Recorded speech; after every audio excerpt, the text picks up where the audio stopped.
नजरिया सब के अरे पसंद करला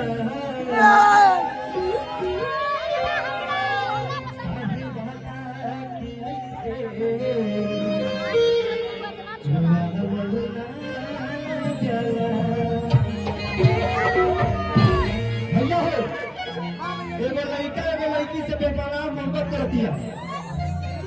देखिए तरफा मोहब्बत है।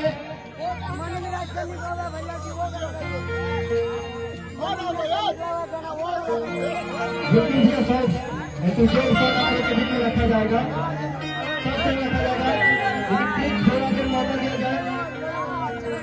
क्या है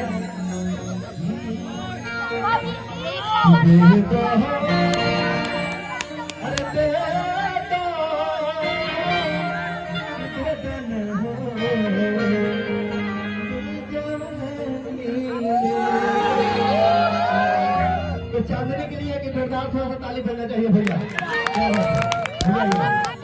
कितने हुस्से मांगी प्यारी